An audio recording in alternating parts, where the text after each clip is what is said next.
मैं सब कुछ नया कर देता हूं। हालेलुया। क्या कर देता हूं जी?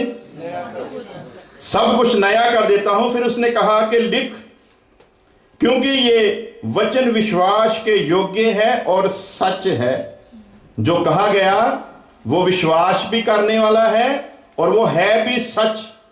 क्यों? क्योंकि ये वचन जो है वो परमेश्वर के मुख से निकल रहा है, जिसे यूहन्ना पूरी ध्यान से सुन रहा है और उसी मुताबिक लिख रहा है कि देख, मैं सब कुछ नया कर देता हूं। तो परमेश्वर की योजना है सब कुछ नया करने की। उसकी योजना है सब कुछ नया बनाने की। हर मजहब, हर धर्म, हर जाति में अच्छे काम करने वाले लोग हैं, इसमें कोई शक नहीं। लेकिन परमेश्वर की जो योजना है उसके बारे में कभी किसी ने नहीं बताया। परमेश्वर की प्लान क्या है उसके बारे में कभी किसी ने नहीं बताया। अगर आप बाइबल पढ़ोगे उसमें भी लिखा है राज करेगा खालसा, और जो आकी है वो नहीं रहेंगे। गुरु ग्रंथ साहब में भी लिखा है, कुरान में भी लिखा है, वेद पुराणों में भी लिखा है, महाभारत के अगर आखिरी पन्ने पढ़ेंगे तो वहां पर भी लिखा है कि आखिरकार परमेश्वर सब कुछ खत्म कर देगा और अंत में वो एक नया आकाश और एक नई पृथ्वी बनाएगा। उसमें उसके धर्मी जन वास करेंगे। कौन करेंगे जी? धर्मी जन वास करेंगे। और क्या लिखा है बाइबल में कि लहू बहाने वाले से परमेश्वर को नफरत है। लहू बहाने वाला कभी भी उसकी बादशाहत में दाखिल नहीं हो सकता। क्योंकि क्यों नहीं हो सकता? खुदावंद खुदा ने इंसान को अपनी इमेज और लाइकनेस के ऊपर बनाया। यानी कि खुदावंद खुदा ने आदम को खुदा करके बनाया, और वो जिसको उसने खुदा करके बनाया, जब कोई उसका कत्ल करता है तो वो इंसान का कत्ल नहीं बल्कि परमेश्वर का कत्ल करता है, उसके स्वरूप का कत्ल करता है। इसलिए काइन से कहा कि तेरे भाई हाबल का लहू मिट्टी में से मुझको पुकार रहा है। और आगे चलकर शागिर्दों ने कहा आज तक हाबल का लहू बोल रहा है, क्योंकि परमेश्वर को इससे नफरत है। यीशु मसीह चाहता तो एक ही सांस में सभी कुछ नष्ट कर सकता था, लेकिन उसने मारा नहीं बल्कि अपने आप को मरने के लिए दे दिया। हालेलुया। मारा नहीं। और जैसा मैंने बताया था कि सिर्फ एक मसीहत है जिसमें अगर मसीह की खातिर मरने वालों की गिनती की जाए तो दुनिया में ऐसा कोई मजहब, कोई जाति नहीं जितनी कुर्बानियां मसीहत में हुई है। पिछले दिनों में मैंने बताया था कि सिर्फ यूरोप में ही 7 करोड़ मसीही लोगों का कत्ल किया गया, सिर्फ यूरोप में। और सबसे ज्यादा तशद्दुद जो थे वो अफ्रीका के इलाके में मसीही लोगों पर हुए। यानी कि गिनती की जाए तो गिनती कर नहीं सकते आप।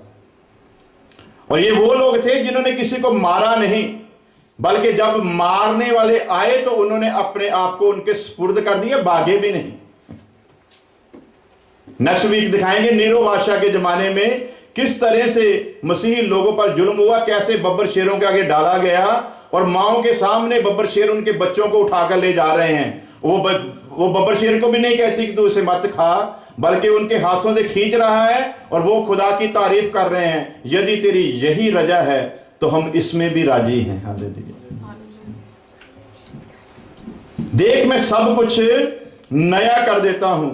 अब जब परमेश्वर ने सब कुछ नया किया है तो हमारी जिंदगी में भी कुछ नया हुआ है। तो यदि जिंदगी में नया नहीं हुआ है तो फिर हम पुराने जैसे ही हैं। इसलिए यीशु मसीह ने निकोदेमुस से कहा जितनी देर कोई नए सिरे से पैदा ना हो उसकी बादशाहत में दाखिल नहीं हो सकता। उसकी बादशाहत में नए सिरे से ही पैदा होना जरूरी है। तो हमारी हालत कैसी है? हम लोग कहते तो हैं हम नए सिरे से पैदा हुए हैं। जो परमेश्वर का वचन है वो यही बताता है कि देख मैं सब कुछ नया कर देता हूं। यदि तू मेरे पास आता है तो तेरी जिंदगी में मैं सब कुछ नया कर दूंगा, बशर्ते कि तू मेरे हुक्म पर खड़ा होने के लिए राजी हो जाए। तो इंसान राजी नहीं होता।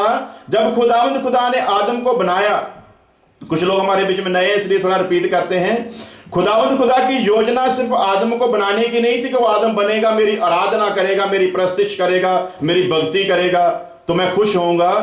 बाइबल बताती है करोड़ों फरिश्ते हैं जो दिन रात बिना रुके उसकी प्रस्तिश करते हैं। हालेलुया। बिना रुके दिन रात उसकी प्रस्तिश करते हैं। इसलिए आदम को बनाने के लिए प्रस्तिश की जरूरत नहीं थी। आदम को प्रस्तिश करने के लिए नहीं बनाया गया था, बल्कि ना उसको वर्शिप के लिए बनाया गया, बल्कि उसे परमेश्वर ने अपने जैसा बनाया। एक प्लानिंग के तहत उसे वर्शिप के लिए नहीं, उसे खुदावंद खुदा ने बनाया कि वो उसके साथ संगति करे, फेलोशिप हो उसके साथ। तो क्या लिखा, खुदावंद खुदा एक नियमित समय पर आदम से मिलने आता था। आदम को नहीं बुलाता था, आदम से मिलने के लिए आता था। जब गुनाह भी किया तब भी परमेश्वर ने फरिश्तों को नहीं कहा कि इसे पकड़कर मेरे पास लेकर आओ, तब भी खुद परमेश्वर उसके पास गया। जब उसके नंगेपन को देखा तो परमेश्वर ने खुद उसके नंगेपन को ढकने के लिए चमड़े के वस्त्र पहनाकर उसे दिए। इसलिए दिए कि परमेश्वर नहीं चाहता था कि उसकी छवि पर बना हुआ इंसान, उसके जैसा बना हुआ इंसान नंगा जहान में घूमे। तो अब कई मसीह लोग सवाल करते हैं कि परमेश्वर को पता था कि आदम फल खाएगा, परमेश्वर को पता था कि आदम गुनाह करेगा? बताइए आप लोग।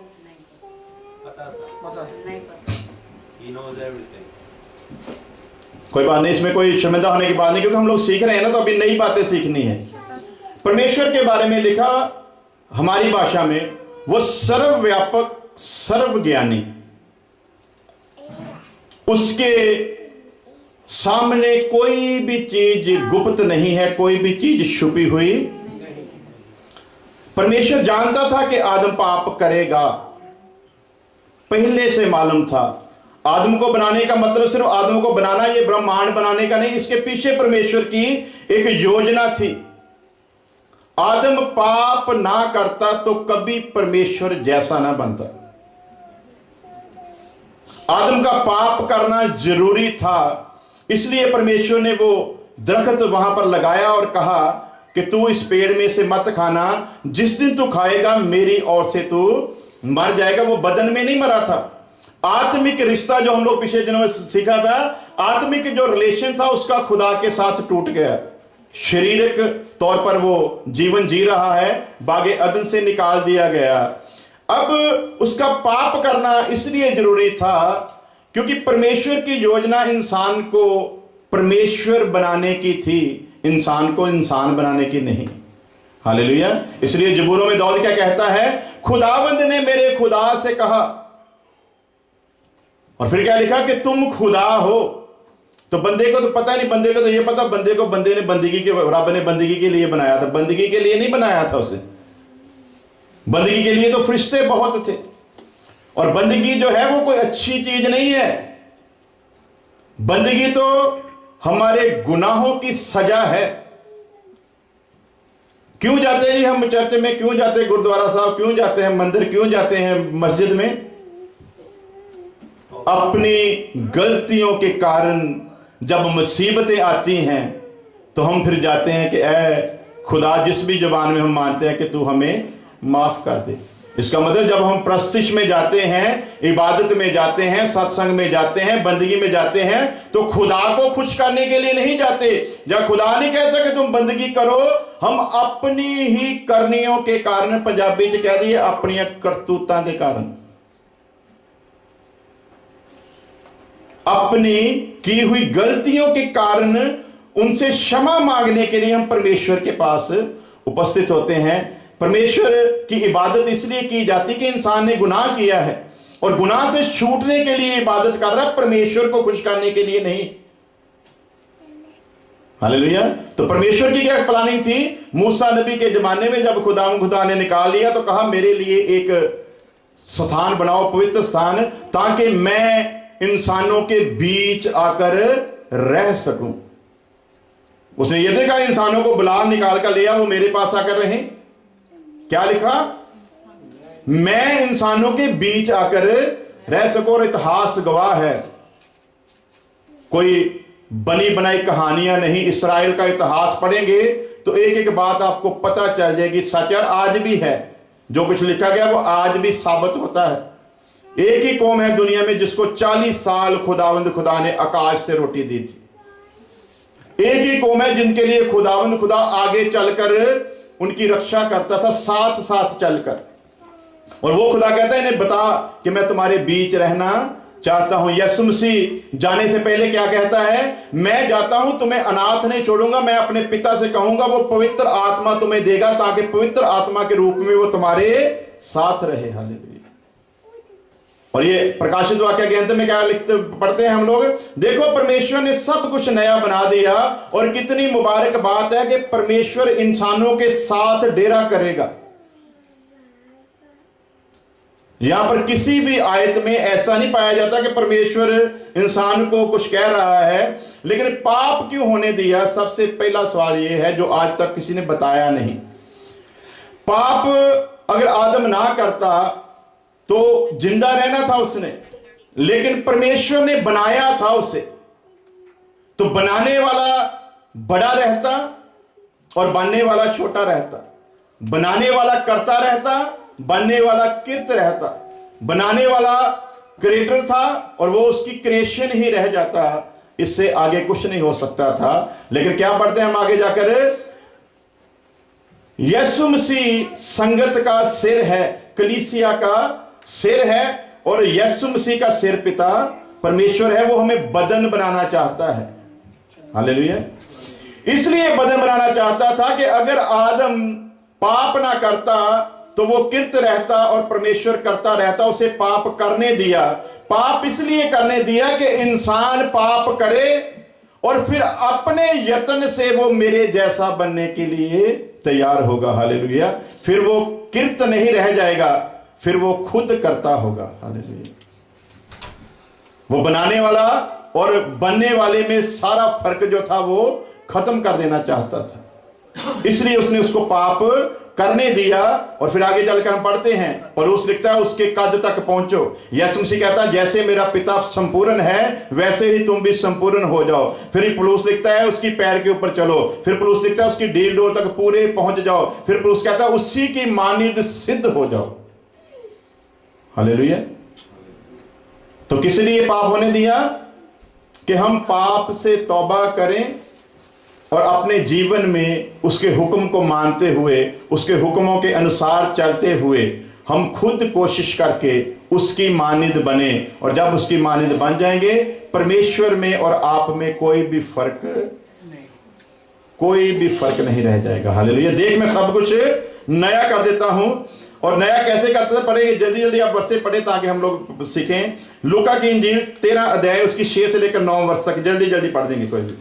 फिर उसने यह दृष्टांत भी कहा कि किसी की अंगूर की बारी में एक अंजीर का पेड़ लगा हुआ था और वह उसमें फल ढूंढने आया परंतु न पाया। हालेलुया। तब उसने बारी के रखने वाले से कहा, देख 3 वर्ष से मैं इस अंजीर के पेड़ में फल ढूंढने आता हूँ परंतु नहीं पाता। इसे काट डाल कि यह भूमि को भी क्यों रोके रहे। फिर उसने उसको उत्तर दिया, हे स्वामी, इसे इस वर्ष तो और रहने दे कि मैं इसके चारों ओर खोदकर खाद डालूं, सो आगे को फल तो भला, नहीं तो उसे काट डालना। हालेलुया। सब्त के दिन वह बस एक बाग के मालिक ने बाग लगाया और वो बाग जो था मालिक के सुपुर्द किया और लिखा कि वो 3 साल से आ रहा था और उस बाग में एक ऐसा पेड़ था जो फल नहीं दे रहा था। 3 साल तक वो इंतजार करता रहा, फल नहीं दिया। तो 3 साल इंतजार करने के बाद जब मालिक आया तो उसने कहा कि ये फल नहीं देता। तो मालिक को कहा कि तू इसे काट डाल, क्योंकि इसने जगह भी रोक रखी है। इसे काट डाल और इसकी जगह पर एक नया पेड़ लगा जो फल दे सके। और माली अगर समझदार ना होता तो वो कहता ठीक है, मालिक का हुक्म है, काट देते हैं। अब माली क्या गुजारिश कर रहा है, ऐ मेरे मालिक, जहां तूने 3 साल सब्र किया वहां 1 साल और सब्र कर। जितनी मैंने इसकी देखभाल की है तू मुझे 1 साल और दे, मैं और ज्यादा इसकी देखभाल करूंगा। इसके चारों तरफ मैं खाल खोदूंगा, उसमें खाद डालूंगा, पूरी रीति से पानी डालूंगा। फिर भी यदि वो अगले साल फल ना दे तो फिर तू उसे काट डालना। हालेलुया। तो ये बात आपने बहुत बार सुनी है, लेकिन आज एक नई बात आप इसमें से सीखेंगे जो आपने नहीं सीखी होगी। हालेलुया। मेरे उस्ताद ने बताया था कि जब सीख कर जाओगे तो पुलपट पर खड़े होकर साफ कह सकते हो कि ये बात आपने कभी सुनी नहीं होगी। हालेलुया। ये सीखे हुओं की निशानी होती है। तो देखेंगे क्या लिखा है, बहुत भेद है इसमें। फिर उसने ये दृष्टांत दिया कि किसी की अंगूर की बारी में एक अंजीर का पेड़ था। बाग किस चीज का है जी? पेड़ किस चीज का है? बाग अंगूर का, पेड़ एक ही है, ज्यादा नहीं।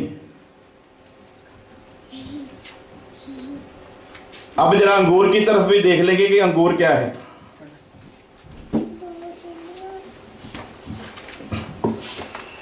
पढ़ेंगे यूहन्ना की इंजील 15 अध्याय उसकी 1 और 2 वर्ष। जल्दी जल्दी। बागवान है रेत टहनी ਜਿਹੜੀ ਮੇਰੇ ਵਿੱਚ ਹੈ और फल नहीं ਦਿੰਦੀ ਉਸ ਨੂੰ ਲਾ ਸੁੱਟਦਾ ਹੈ। पहली वर्ष पढ़ो, पहली वर्ष। मैं सच्ची बेल अंगूर दी, मैं अंगूर दी सच्ची बेल। हाँ, कौन है जी बेल अंगूर दी? मैं अंगूर दी सच्ची बेल। हाँ, हालेलुया।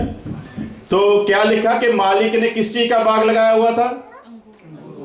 तो बीच में पेड़ कौन था? अंजीर का दरख्त था। हालेलुया। तो चलो अभी अंजीर के दरख्त के बारे में भी देख लेते हैं। Matthew chapter 24 verse 32।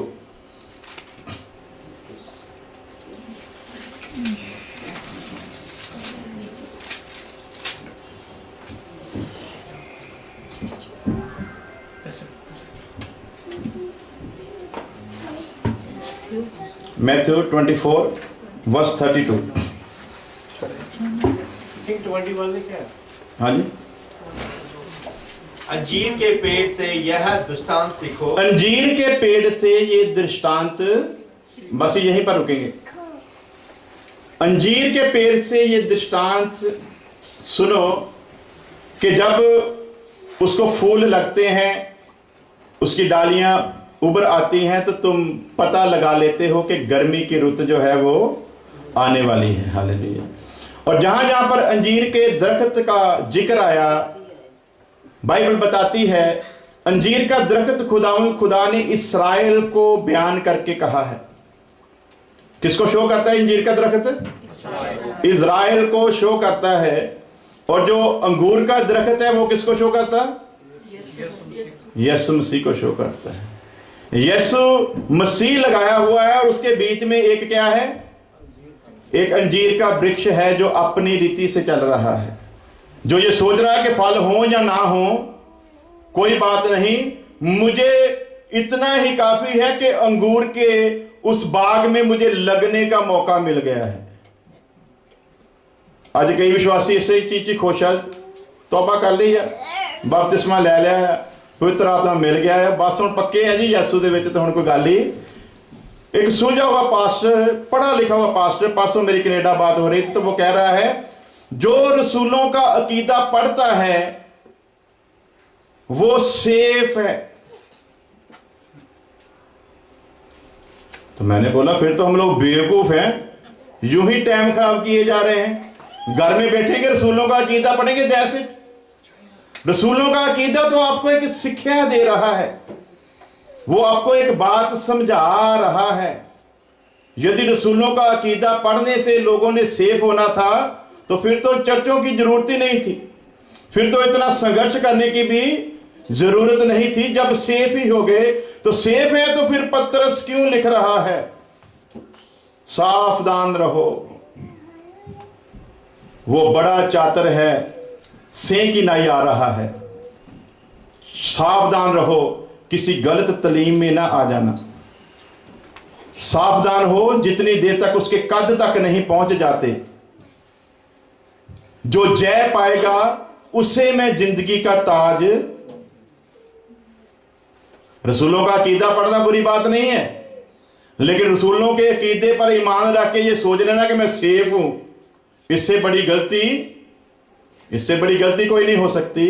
तो जब लोग इतना इतना सीख कर भी अभी अनजान है, तो इसके बाद बात सीधी स्पष्ट है, मैंने संसार के मूर्खों को चुन लिया, मैंने संसार के अनपढ़ों को चुन लिया, मैंने संसार के ठुकराए हुए लोगों को इसलिए चुन लिया कि मैं अपना आत्मा उनमें डालूंगा और वो इस दुनिया के ज्ञानवान लोगों को शर्मिंदा करेंगे।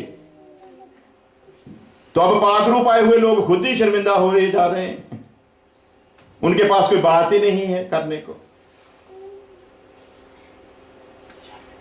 तो अंगूर के बाग में अंजीर का पेड़ है, तो पेड़ को यही बड़ी मान है कि बस अभी मैं उस दायरे में आ चुका हूं, बीच में हूं, अब मुझे कोई भी प्रॉब्लम, क्योंकि प्रॉब्लम यदि अंगूर पर आएगी तो मुझ पर प्रॉब्लम आएगी, यदि अंगूर पर नहीं आएगी तो मुझ पर भी। अब अंगूर तो यीशु मसीह के बदन को शो कर रहा है, यीशु मसीह को अंगूर का जो दरख्त है वो शो कर रहा है, अब उस पर तो कोई मुसीबत आ नहीं सकती। तो ये बीच में पड़ा हुआ ये सोच रहा है जब यीशु पर नहीं आएगी तो मुझ पर भी कोई मुसीबत नहीं आएगी। इसकी सोच जो है उसी तरीके से है जैसे यीशु मसीह किश्ती में सवार था, सोया हुआ था, और जब नदी में तूफान आ गया, शागिर्द घबरा गए, उन्होंने कहा हमें बचा, तो फिर उसने उठकर पानी को दबका दिया और लिखा कि नदी शांत हो गई। तब उसने गिला किया तुम्हारा विश्वास कहां पर है? मैं सोया हुआ था, मैं नहीं घबराया, तुम जाग रहे थे, तुम घबरा गए। मैं सोया था, तुम मेरे सोने से ही जान जाते कि एक आदमी बेफिक्र होकर सो रहा है, तो हम क्यों चिंता कर रहे हैं? तुमको पता होना चाहिए था कि तुम्हारी किश्ती में सवार कौन है। यदि तुम्हें ज्ञान होता तो कभी ना कहते कि हम डूब चले, आज साई ने जन्म माजी पुछ लो, मर चले हैं जी, रोड चले हैं जी, कुछ नहीं जी, पल्ले कुछ नहीं जी। यदि यीशु किश्ती में है तो फिर ये बात नहीं कही जा सकती। हालेलुया। यदि यीशु किश्ती में सवार है तो फिर ये बात कहना बहुत बड़ा गुनाह है। शागिर्दों ने कहा कि यहीं से हमने सारी रात मेहनत की, तो यीशु क्या जवाब देता है? अब मेरे कहने पर डाल। हमारी सोच को ही तो खुदा बताना चाहता है कि तू जो अपनी सोच के मुताबिक सोचता, तेरी सोच को मैं व्यर्थ करूंगा। तेरी सोच मेरे सामने किसी भी काम की, तू अपनी सोच से मुझे ढूंढ नहीं सकता, तू अपनी सोच से मुझे पा नहीं सकता। तू अपना बदन भी अगर सड़ने के लिए दे दे मेरे नाम में, तब भी तेरा मुझ में कोई हिस्सा नहीं। तू यदि अपना सारा माल भी बेचकर कंगालों में बांट दे, तब भी तेरा मुझ में कोई भी हिस्सा क्यों? क्योंकि तू अपनी अकल से करना चाहता कि चलो हमने ये कर दिया तो बहुत बड़ा काम कर दिया। तुझे मेरी रीति से चलना होगा। हालेलुया। कैसे चलना होगा जी? साढ़े साहब विच सिंह साहब बैठे हैं, इनके तरीके जो है वो बिल्कुल जैसे नेम के संदूक को यहूदी लोग ले जाते थे, उसी तरह से ये गुरु ग्रंथ साहब को लेकर जाते हैं। तो इनको पता है कि गुरु ग्रंथ साहब को ले जाने की जो तरतीब है वो कैसी है, उसको उसी रीति से कोई लेकर जाएगा तो ठीक है, नहीं तो मेरे ख्याल से सरदार लोग वहीं पर पकड़कर पीटना शुरू कर देंगे अगर रीति के बाहर होगा तो। क्यों औरतें आगे सफाई कर रही हैं, क्यों पानी छिड़का जा रहा है, क्यों लोग अपने आप को नंगे पांव लिए जा रहे हैं? रीति है, तो रीति के अनुसार ही चलेंगे तो कामयाब होंगे, वरना नहीं। तो हमने तो अपनी ही रीतियां बना ली हैं, अपने ही तरीके बना लिए हैं। लिखा यीशु मसीह के बारे में, यीशु मसीह इस रीति से पैदा हुआ। जब शब्द आया कि इस रीति से पैदा हुआ, इसका मतलब परमेश्वर चाहता तो कोई दूसरी रीति भी बना सकता था। जब एक बात स्पेशल करके लिखी जाती है, उसका एक मतलब है कि यीशु इस रीति से पैदा हुआ। तो रीति का मतलब कि परमेश्वर और भी उसके पास ढंग है। जैसे लिखा, परमेश्वर चाहता तो अब्राहम के लिए पत्थरों में भी बालक पैदा कर सकता था। ये सेफ समझ रहा है अपने आप को, लेकिन सेफ नहीं है। जब मालिक आया तो उसने देखा कि ये है तो मेरे बेटे की पनाह में, लेकिन फल नहीं दे रहा। तो आगे उससे पहले भी लिखा कि यीशु मसीह जा रहा था, भूख लगी, तो एक अंजीर का पेड़ बहुत हरा भरा था, तो यीशु मसीह उसके पास पहुंचा, ये उम्मीद लिए हुए कि इस पर कोई फल होगा तो मैं खाऊंगा। जैसे ही यीशु मसीह उस पेड़ के पास पहुंचा तो क्या देखता है कि उसमें कोई फल। ऐसी बात नहीं कि यीशु मसीह जब चला था पेड़ की तरफ उसको तब नहीं पता था, वो सिर्फ जो साथ थे उनको बताने के लिए, जो साथ चल रहे थे उनको समझाने के लिए। वो यीशु मसीह उस हरे भरे दरख्त के पास गया, जब देखा कि कोई फल नहीं है तो यीशु मसीह ने उससे कहा, आज से तेरा फल कोई ना खाए। तो लिखा कि वो दरख्त उसी वक्त सूख गया, उसी वक्त सूख गया। क्यों? श्राप दिया। तो मैंने पहले भी कई लोगों से पूछा, इसका जवाब मुझको कोई नहीं दे पाया। फिर मैंने ही इस बात को क्लियर किया कि इसके पीछे जो राज था वो क्या था। क्योंकि दरख्त के पास तो बहस करने के लिए मुद्दा था, तूने मुझे बनाया, तूने मेरे दिन ठहराए फल देने के लिए, तो तू उस बहार में मेरे पास आ रहा है जब मैं फल दे नहीं सकता। नीचे आयत क्या लिखी है, जब यीशु मसीह ने उस दरख्त को श्राप दिया, अंजीर लगने का मौसम ही नहीं था। तो जब अंजीर लगने का मौसम नहीं है तो पेड़ के पास सवाल है यीशु से करने के लिए कि तू तो मेरे पास उस वक्त आ रहा है जब तूने ही मुझे कहा था कि तूने गर्मी में फल देना है, तूने ही मुझे कहा कि तूने सर्दी में फल देना है। जब तू सर्दी में कहा तो गर्मी में आकर तू मुझसे फल चाहेगा तो मैं कहां से दूंगा? यदि तूने गर्मी की रुत ठहराई तो सर्दी में अगर फल मांगेगा तो मैं तुझे,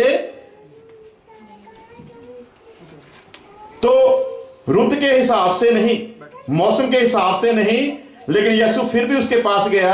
इस दरख्त की एक कमी थी, ये हरा भरा था। हालेलुया। ये इसकी बदकिस्मती थी कि इसे जिस तरह से ये अपने आप को हरा भरा दिखा रहा था, रुत के हिसाब से इसे उतना हरा भरा नहीं होना चाहिए था। तो आज के विश्वासियों का क्या चीज है? ये लोग बाहर से अपने आप को हरे भरे दिखा रहे हैं, अच्छे अच्छे काम करके। चलो जी कपड़े वंड देने हैं, चलो जी रौनका मेला ला देने हैं, चलो जी लंगर वंड देने हैं, कोई पुण्य का काम कर रहे होने हैं, किसी गरीब ने रोटी खिला देने हैं। तो ये सब क्यों कर रहे हैं? इसलिए कि लोगों को दिखें कि हम बड़े अच्छे हैं। लेकिन परमेश्वर अंदर से जांच लेता है। हरा भरा है लेकिन फल नहीं है। ये भी जो अंदर पड़ा है ये भी हरा भरा ही था। तो जब मालिक आ गया तो उसने कहा, ये मेरे बेटे की पनाह लिए हुए है, लेकिन मैं क्लियर कर देना चाहता हूं, मेरे बेटे की पनाह में आकर भी जो फल नहीं देगा मैं उसे काट डालूंगा। हालेलुया।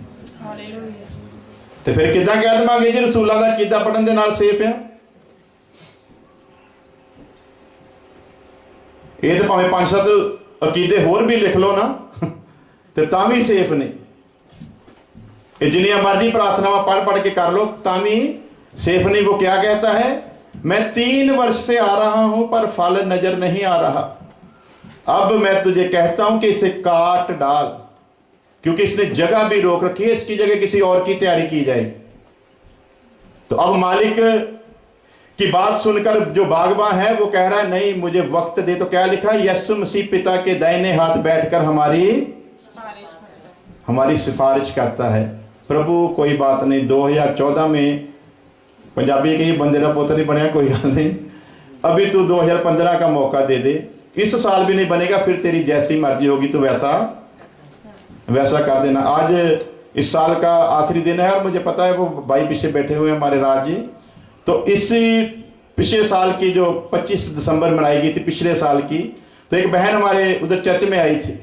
तो वो क्या कह रही है, 2014 में यीशु मसीह का आना फाइनल है। नाइजीरिया का एक पास्टर है जिसने आज तक जितनी नबूवतें की हैं उसकी कोई भी नबूवत, उसकी भविष्यवाणी गलत नहीं हुई। तो ये उसी मेरे साथ ही बैठे हुए थे। तो मैंने उस बहन को कहा, खाली कागज लेकर आओ, उस पर मैं लिख कर दे देता हूं। 2014 में यीशु नहीं आएगा, 2015 में यीशु नहीं आएगा, 2016 में यीशु नहीं आएगा, 2017 में भी यीशु नहीं आएगा। तो बोलती कि आप कैसे कह सकते हो, उसकी तो कोई भविष्यवाणी रॉन्ग हुई नहीं, सभी निशान जो हैं वो सामने आ रहे हैं। तो मैंने बोला, जिस बाइबल को मैं पढ़ता हूं उसके मुताबिक अभी बहुत निशान बाकी हैं। हालेलुया। झूठे भविष्यवक्ता बड़े उठेंगे जो लोगों को गुमराह कर देंगे, और जो इस कलाम पर ईमान रखेगा वही बचाया। अब मैं वहां खुदा थोड़ी था, क्योंकि यीशु मसीह के आने की भविष्यवाणी नहीं हो सकती। उसके बारे में लिखा कि अगर घर के मालिक को पता होता कि चोर ने आना है तो वो अपनी तैयारी कर लेता। इसलिए मैं चोर की माने जाऊंगा जब तुम्हें खबर भी नहीं होगी कि अभी आ सकता है, तब मैं आऊंगा। और उसके आने से पहले उसने सारे निशान भी दे दिए। जो समझदार हैं वो इन दृष्टांतों को समझ लें। हालेलुया। तो ये दरख्त की बदनसीबी थी कि ये फल नहीं दे रहा था, और मालिक का काम क्या है? वो मालिक से समय मांगता है। हालेलुया। और आज जो खुदावंद खुदा के ठहराए हुए लोग हैं वो भी आपके लिए समय मांगते हैं। खुदावंद 2014 में तैयारी नहीं हो सकी, एक साल और दे दे, इस साल में और ज्यादा मेहनत। हालेलुया। तो मेरी तो मेहनत ही होगी, फल किसने देना जी? बताओ आप। मैं तो मेहनत कर सकता हूं और मेहनत में कमी नहीं छोड़ूंगा, परंतु फल जो है वो फल आपकी जगह मैं नहीं दे सकता, फल आपको ही देना होगा। तो फल कैसे प्राप्त होगा? पहली वर्ष में हमने पढ़ा है कि उन्होंने कहा कि जिंदगी की बातें तेरे पास हैं। अब जिंदगी की बातें इस कलाम में आ चुकी हैं, तो जो जिंदगी की बातों को सुनेगा उसी को जिंदगी मिलेगी। जो जिंदगी की बातों को नहीं सुनेगा उसे जिंदगी कभी भी मिल नहीं सकती। हालेलुया। सो आखिरी वर्ष पढ़ेंगे, उसके बाद दुआ करेंगे। अब हमने क्या क्या देखा? अंगूर का जो बाग है वो यीशु मसीह को दिखाता है, अंजीर का जो पेड़ है वो इस्राएल को दिखाता है, आज वो हम सब को दिखाता है। यदि हमारे जीवन में फल है तो परमेश्वर खुश होगा। और लिखा भी जिसको फल लगता है उसको वो छांटता है। हालेलुया। उसको छांटता है ताकि वो और फल लाए, परंतु जो डाली फल नहीं देती उसे वो काट डालता है, और फिर वो आग में झोंके जाने के सिवाय किसी भी काम की नहीं रहती। और अंजीर का हमने देख लिया कि यीशु मसीह गया, उसको फल नहीं मिला और उसने उसको श्राप दे दिया। अब जो हमारा फर्ज है वो क्या है? जल्दी जल्दी पढ़ेंगे वर्ष टू वर्ष। पहला पत्रस 2:2 जल्दी जल्दी। नए जन्मे हुए बच्चों की नाई निर्मल और आत्मिक दूध की लालसा करो, ताकि उसके द्वारा उद्धार पाने के लिए बढ़ते जाओ। हालेलुया। नए बच्चों की तरह जो नया जन्म हुआ है, जिसका यदि हम कहते हैं कि हमने परमेश्वर में जन्म ले लिया, उसके घराने में जन्म ले लिया है, तो फिर हुक्म क्या है? आत्मिक दूध और खालिस दूध। हालेलुया। आत्मिक भी होना चाहिए और प्योर भी होना, स्पिरिचुअल भी होना चाहिए और प्योर भी होना चाहिए। यदि दोनों में से एक भी नहीं है तब भी बात नहीं बनेगी। यदि खाली प्योर होगा लेकिन आत्मिक नहीं होगा तो भी फायदा नहीं। यदि सिर्फ आत्मिक होगा पर प्योर नहीं होगा तो भी फायदा। आत्मिक भी होना चाहिए और प्योर भी। और ये आत्मिक और प्योर का जो सीधा सीधा संबंध है वो हिकमत और प्रकाश के बारे में, हिकमत और मकाशफा हम देखते हैं, प्रकाश और ज्ञान को शो करता है। हालेलुया। आत्मिक भी होना चाहिए और प्योर भी होना चाहिए। और जब आत्मिक और प्योर लेना है तो वो किस लिए लेना है? लिखा है ताकि उसके द्वारा उद्धार पाने के लिए बढ़ते जाओ।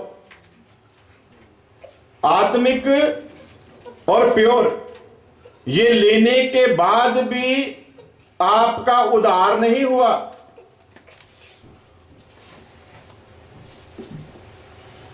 क्यों भाई राज? जो शब्द लिखा गया है वो क्या है? आत्मिक और प्योर लेने के बावजूद भी आपकी साल्वेशन नहीं है, बल्कि आत्मिक और प्योर क्यों लेना है? ताकि आप उस नजात की तरफ बढ़ते जाओ। बढ़ना है आत्मिक और खालिस के द्वारा। बच्चे को पूरी सही खुराक मिलेगी तो